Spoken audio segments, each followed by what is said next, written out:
हरिओम आदेश आदेश। मैं ओगड़ कालूराम, सुल्तानपुरा, भीलवाड़ा, राजस्थान। सर्वप्रथम मैं मेरी सभी माताओं, बहनों, भाइयों, गुरु भाइयों को तहे दिल से बारंबार प्रणाम करता हूँ। जाने अनजाने भूल में अगर कुछ गलती हो जाए तो हमारे को क्षमा करें। हम कभी भी अंधविश्वास नहीं फैलाते हैं, ना ही कभी भी हम किसी को गुमराह करते हैं। हम यूट्यूब चैनल के माध्यम से लोगों को जानकारी देते हैं ताकि लोग घर बैठे अपनी समस्या का समाधान कर सकें। हमारे यूट्यूब चैनल के जो भी टोने टोटके, यंत्र तंत्र मंत्र, जो भी आप कोई भी भगत अगर करना चाहते हो तो ध्यान से करें। अगर आप कोई हमारे यूट्यूब चैनल के टोने टोटके, तंत्र मंत्र, यंत्र करते हो, अगर उसमें आपको कोई लाभ या हानि होगी तो उसका जिम्मेदार आप स्वयं खुद होंगे, हमारा कोई भी जिम्मेदारी नहीं है। तो यूट्यूब चैनल के टोने टोटके को ध्यान से करें, ना समझ में आए तो किसी का परामर्श अवश्य लें। दूसरी बात कि हमको हमारे गुरु महाराज पर अत्यंत पूर्ण विश्वास और श्रद्धा और आस्था है, तो हम हमारे गुरु महाराज की असीम कृपा से लोगों का कल्याण करते हैं और तरह तरह की बीमारी का समाधान करते हैं। हमारा यूट्यूब चैनल एक आस्था और विश्वास के आधार पर चलता है। हमारे यूट्यूब चैनल के माध्यम में कोई भी गलत वीडियो नहीं डालते हैं, जो सच होता है वही वीडियो हम डालते हैं। तो कभी भी हमारे यूट्यूब चैनल के टोने टोट के अगर करते हो, उसमें अगर आपको लाभ या हानि हो गई है तो हमारा जिम्मेदारी कदापि नहीं रहेगा, वो आपका खुद स्वयं का जिम्मेदारी रहेगा। हरिओम आदेश आदेश आदेश।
हरिओम आदेश आदेश आदेश। मैं ओगड़ कालूराम, सुल्तानपुरा, भीलवाड़ा, राजस्थान। सर्वप्रथम मैं मेरी सभी माताओं, बहनों, भाइयों, गुरु भाइयों को तहे दिल से बारंबार प्रणाम करता हूँ। जाने अनजाने भूल में अगर कुछ गलती हो जाए तो हमारे को क्षमा करें। आज हम आपको बताएंगे कि सभी महाकाल के भगत है, सभी महाकाल के पुजारी ये महाकाल की भक्ति करते हैं। तो आज हम आपको बताएंगे कि शिव भोलेनाथ के महाकाल सहित 10 अवतार कौन कौन से हैं, क्योंकि महाकाल के सहित 10 अवतारों का क्या नाम है और 10 अवतारों के साथ में उनकी अधिपतियाँ कौन कौन हैं, उनके क्या नाम हैं। तो ध्यान से सुनिए भगवान शिव भोले के 10 अवतारों के बारे में और उनके साथ कौन सी अवतारित अधिपति देवियां हैं। तो ध्यान से सुनिए, क्योंकि ये जानकारी आपको बहुत कम मिलेगी। लोग फोकटी वीडियो ज़्यादा बनाते हैं, लेकिन हम आपको महाकाल सहित भगवान शिव के 10 अवतारों का बात वर्णन सुनाते हैं। ध्यान से सुनिए। भगवान शिव जी का पहला अवतार महाकाल नाम से प्रसिद्ध हुआ, जो सत्पुरुषों को भोग और मोक्ष प्रदान करने वाला है। उस अवतार की शक्ति भक्तों की मनोवांछा पूर्ण करने वाली महाकाली है। भगवान शिव का दूसरा अवतार तार नामक अवतार हुआ, जिसकी शक्ति तारा देवी हुई। वे दोनों भुक्ति मुक्ति के प्रदाता तथा अपने सेवकों के लिए सुखदायक है। बाल भुवनेश नाम से तीसरा अवतार हुआ, यानी तीसरे अवतार का नाम बाल भुवनेश, ये तीसरा अवतार है। उसमें बाला भुवनेश्वरी शिवा शक्ति हुई है जो सज्जनों को सुख देने वाली है।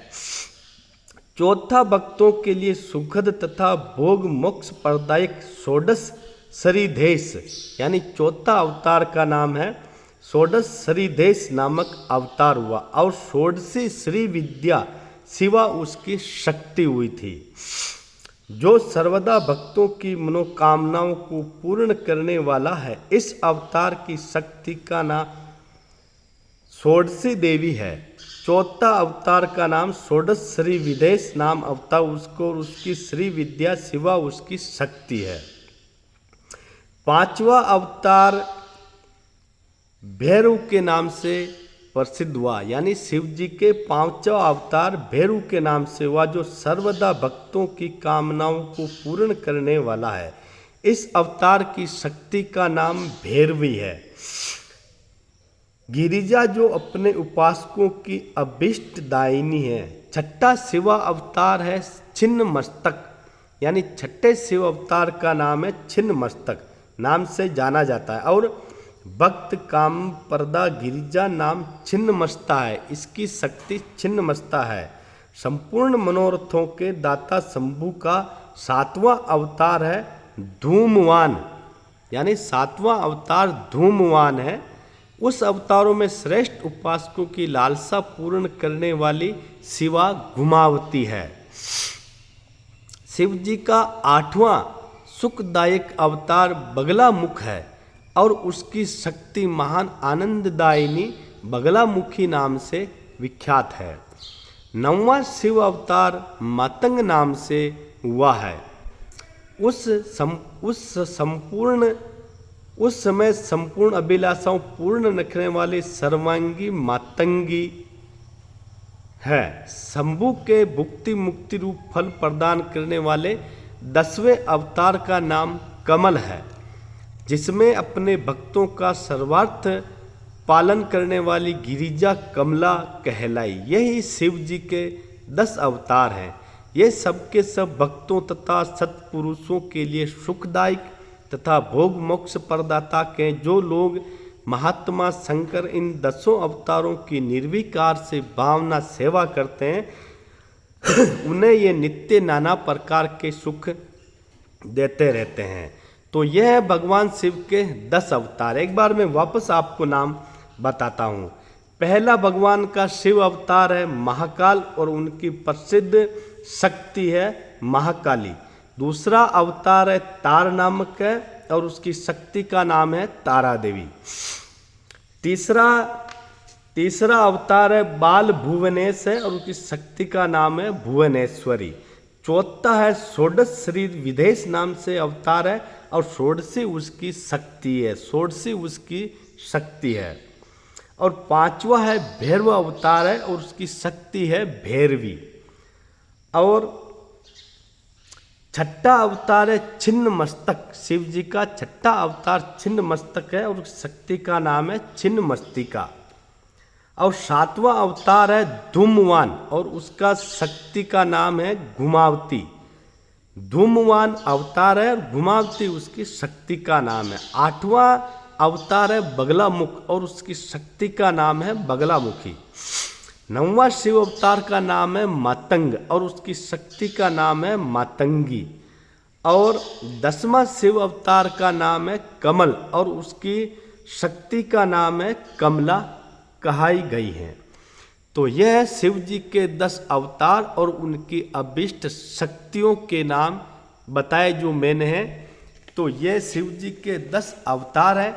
तो ये अवतारों के बारे में भी हमारे को जानकारी रखनी चाहिए कि भगवान भोले के 10 अवतार कौन से हैं, उनके क्या नाम हैं और उनकी शक्तियों का क्या नाम है। ये जो शक्तियां हैं जो अवतारों के नाम से इनको अष्ट सिद्धि नवनिधि भी कह सकते हैं और 10 विद्या महाविद्या के नाम से भी जाना जाता है। इन 10 विद्याओं के बारे में जो मैंने बताया था आपको। तो भाइयों, भगवान भोले के 10 अवतारों के नाम ये है और इनकी शक्तियों के नाम ये है। अगर जो भाई, जो भगत इन अवतारों की पूजा करके उनकी शक्तियों की भी साथ में अगर पूजा करता है तो वो महाकाल के चरणों में जाता है और महाकाल के चरणों में उनकी मोक्ष की प्राप्ति होती है। तो हमेशा ध्यान रखें भैया, इस तरह की जानकारी को अवश्य लें, सोचें, समझें, ताकि आपको जीवन में किसी भी तरह की कोई परेशानी नहीं आती है और ना ही कोई परेशानी आपको आएगी। तो हमारे मोबाइल नंबर है, ध्यान से सुनिए आप, 63 50 35 90 76। दूसरा मोबाइल नंबर है 72 299 81 599। हमारा व्हाट्सएप नंबर है 6350 359076। दूसरा नंबर है 7229 81599। किसी भी देवी देवता की पूजा करने से पहले गुरु महाराज की शरण में अवश्य जाएं, क्योंकि गुरु आदि है, गुरु अनंत है, गुरु का कभी कोई पार नहीं पाया है। गुरु के बिना ये जगत में सब झूठी बातें हैं। तो हमेशा गुरु की शरण में ऐसे रहो कि आपको हर समय पर, जगह जगह पर गुरु महाराज का आशीर्वाद मिलता रहे और गुरु महाराज की किरणें जो हैं, ऊर्जा, वो आपको पूर्ण रूप से मिलती रहे और जीवन में आपको किसी भी तरह की कोई कमी ना आए। तो हरिओम भाइयों, खुश रहो हमेशा हमेशा। और जो मैंने ये 10 अवतारों के बारे में और 10 अवतारों की शक्तियों के बारे में बताया था, तो इनको थोड़ा ध्यान से सुने, क्योंकि ये ज्ञान की बातें आपको हर किसी यूट्यूब चैनल पर नहीं मिलेंगी। और हमेशा अपने मन में दया की भावना रखें, नियत को हमेशा साफ रखें, माता पिता की सेवा करें और हमेशा अपने जीवन में ऐसी भावना रखो कि किसी दुखी आदमी का दुख दूर करने की कोशिश करो। उसको दुख देखकर हंसो मत, क्योंकि हो सकता है आज उसके अंदर दुख है तो कल हमारे अंदर भी दुख आ सकते हैं। ये तो सुख दुख के जोड़े हैं भाइयों, तो सुख दुख के जोड़ों को हमेशा सुधारो, दूसरों का साथ दो, ताकि आपको भी आगे उसकी दुआ लगे और उस दुआई से आपको अच्छा काम करने की अच्छी आगे भविष्य अच्छा मिले आपको। तो कहीं भी जैसे आपको बेजुबान जानवर मिले या कोई घायल अवस्था में कोई जानवर मिले तो उनकी रक्षा करो और उनकी सेवा करो। जैसी भी आपकी इच्छा होती है, जैसी भी आपकी भावना होती है, तो उनकी सेवा अवश्य करनी चाहिए, क्योंकि आज वो घायल अवस्था में कोई दुखी के मारे कोई पीड़ा है उसको, या किसी ने किसी को उधर उधर पटक दिया है, मार दिया है, तो उनकी सेवा बेजुबान जानवरों की अवश्य करें। हम तो अगर कोई लग जाती है, गिर जाते हैं, चोट पड़ जाती है तो किसी को बोल सकते हैं, लेकिन बेजुबान जानवर किसी को कुछ नहीं बोल सकते हैं। तो मन में ऐसी भावना रखो कि हर समय दुखी का साथ दें, चाहे बेजुबान जानवर हो, चाहे इंसान हो, चाहे कुछ भी हो, क्योंकि अगर किसी को दुख में से हम बाहर निकालेंगे तो उसकी अच्छी दुआ हमारे को अवश्य मिलती है। तो मन में ऐसी भावना रखो, एक ऐसी आचार विचार रखो कि अगले आदमी आपको तुरंत फुरंत ज्ञान देने के लिए अवतरित हो जाए। अगर हम ज्ञान कहीं से भी लेना चाहते हैं या आगे बढ़ना चाहते हैं तो ज्ञान हमेशा झुक कर ही लिया जाता है।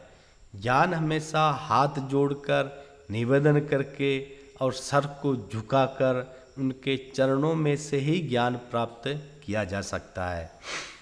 आप कहीं नहीं कहीं आश्रम पे जाते हो, वहाँ पे उल्टा सीधा बोलते हो या उसको ऐसा बोलते हो हमारे को जल्दी आगे बढ़ना है या हमारे को तंत्र क्रिया करना है, हमारे को ऐसा करना है वैसा करना है, तो ऐसे आपको आगे कोई भी नहीं बढ़ा पाएगा। भक्ति मार्ग और ज्ञान मार्ग एक ऐसा मार्ग है, अगर सही गुरु होगा तो वो आपको धीरे धीरे ही आगे बढ़ा पाएगा, क्योंकि एकदम तो वो आपको आगे नहीं बढ़ा पाएगा। तो भक्ति मार्ग में जुड़ने के लिए सभी को हरिओम आदेश आदेश।